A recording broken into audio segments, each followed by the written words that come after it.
طرح سورج کی کرنیں زمین پہ پڑتی ہیں نا، اسی طرح اللہ تعالیٰ ان کرنوں کے ساتھ اولاد کی نعمت کو بھیجتا ہے، رزق کی نعمتیں بھیجتا ہے، اللہ تعالیٰ صحت کی نعمتیں بھیجتا ہے۔ تو اب معلوم ہو گیا کہ یہ وقت سونے کا نہیں بلکہ جاگنے کا وقت ہے۔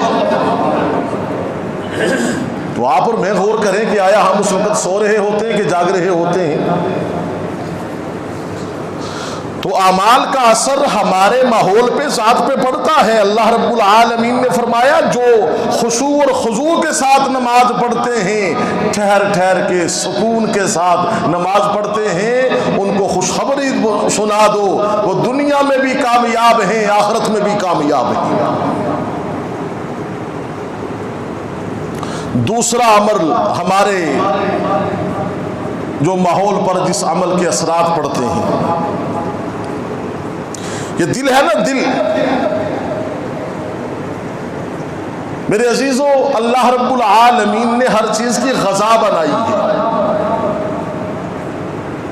جس طرح ہمارے جسم کی بھی غذا ہے، اسی طرح ہماری روح کی بھی غذا ہے۔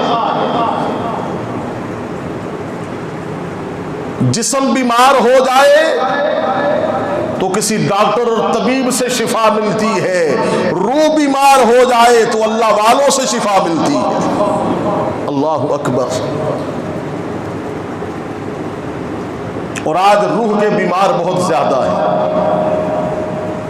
اللہ رب العالمین نے فرمایا الا بذکر اللہ تطمئن القلوب، فرمایا خبردار، جان لو، آگاہ رہو کہ جو دلوں کا اطمینان ہے، جو دلوں کا سکون ہے، وہ اللہ کی یاد میں ہے۔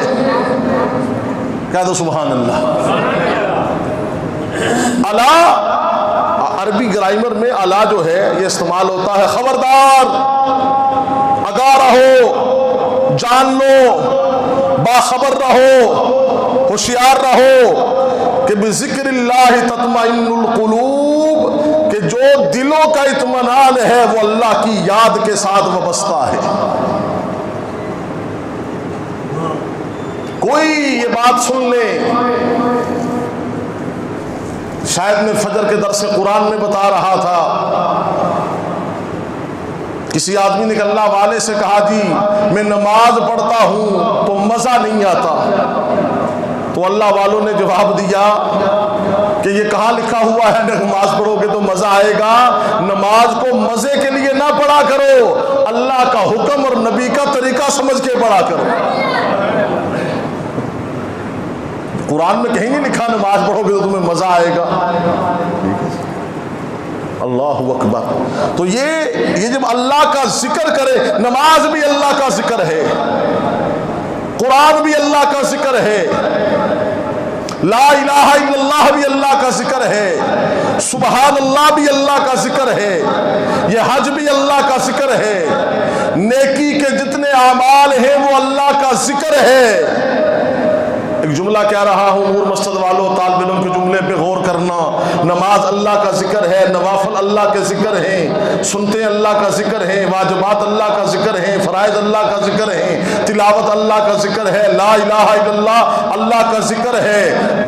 اللہ نے فرمایا وَمَن يُطِعِ الرَّسُولَ فَقَدْ أَطَاعَ اللَّهَ، جس نے رسول کی اطاعت کر لی اس نے اللہ کی اطاعت کر لی، جس نے نبی کا کہا مان لیا اس نے اللہ کا کہا مان لیا۔ وہ حدیث میں آتا ہے، اللہ فرماتا ہے محبوب وَرَفَعْنَا لَكَ ذِكْرَكَ، ہم نے تیرے ذکر کو یوں بلند کیا کہ ہم نے اپنے نبی کے ذکر کو اپنے، اللہ کہتا ہے ہم نے اپنے ذکر کے ساتھ ملا دیا ہے۔ جہاں جہاں خدا کا ذکر ہوگا وہیں وہیں پہ مصطفیٰ کا ذکر ہوگا۔ سب کہتے ہیں صلی اللہ علیہ وسلم۔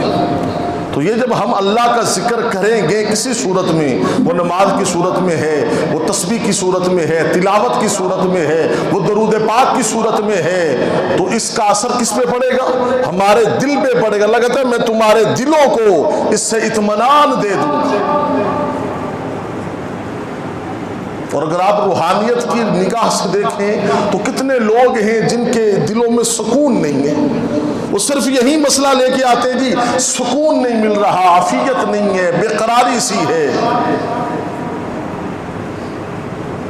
قرآن کریم میں